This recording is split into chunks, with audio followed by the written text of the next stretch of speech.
அன்னவயல் புதுவை ஆண்டாள் அரங்கருக்கு பண்ணு திருப்பாவை பல்பதியம் இன்னசையால் பாடிக் கொடுத்தாள்னர் பாமாலை பூமாலை சூடிக் கொடுத்தாளை சொல்லு சூடிக் கொடுத்த சுடற்கொடியே தொல்பாவை பாடியருள பல்லவன் வலையாய் நாடினீ வேங்கடவார்க்கென்ன விதியென்ற விம்மாற்றம் நாம் கடவா வண்ணமே நல்கு.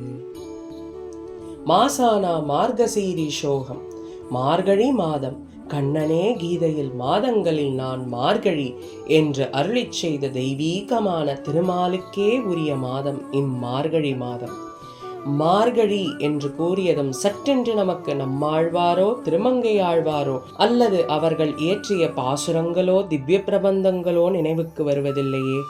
மார்கழி என்றவுடன் மார்கழி திங்கள் மது நிறைந்த நன்னாளாள் நீராட போதுவீர் போதுமினோ நேரடையீர் என்று பாடி பாடி சர்வலோகேஸ்வரன் சிவபதியான பகவான் அந்த ஆண்டவனையே தன் அன்பு காதலால் ஆண்டாள். அந்த ஆண்டாள் தானே, அவளுடைய திவ்யானுபவம் தானே நினைவுக்கு வருகின்றது. சாக்ஷாத் ஸ்ரீ மகாலட்சுமி தாயாரே பூமாதேவியின் அம்சமாக பெருமாளை காதலால் அனுபவித்து உருகி இவ்வையமுய்யவே இப்புவியினில் வழிகாட்டிடவே இன்றோ திருவாடிப்பூரம் எமக்காக அன்றோ இங்கு ஆண்டாள் அவதரித்தாள்.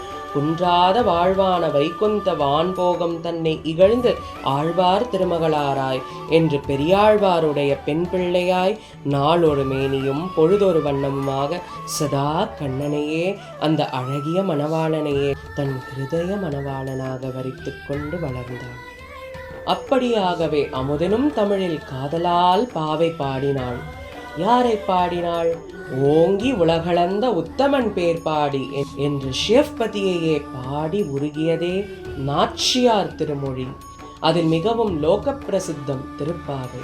பாதகங்கள் தீர்க்கும் பரமனடி காட்டும் வேதமனைத்திற்கும் வித்தாகும் கோதை தமிழ் ஐந்துமாகும்.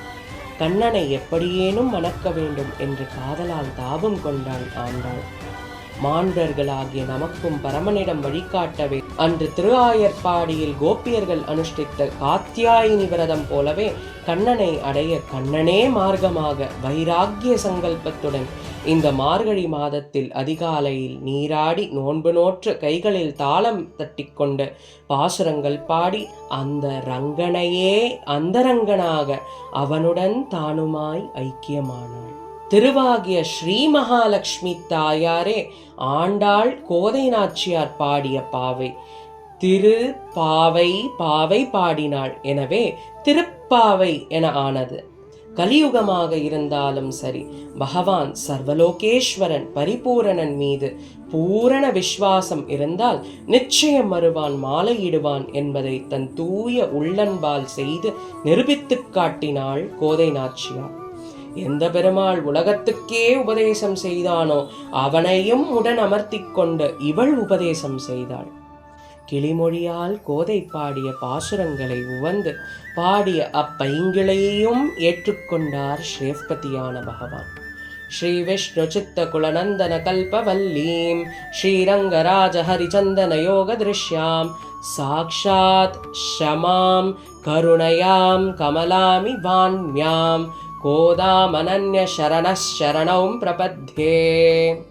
அப்படியாக செங்கன் திருமுகத்து செல்வ திருமாலின் திருவருள் பெற திருவாகிய கோதை நாச்சியாரை வணங்கி தொடங்குகின்றது மார்கழி மாதம்.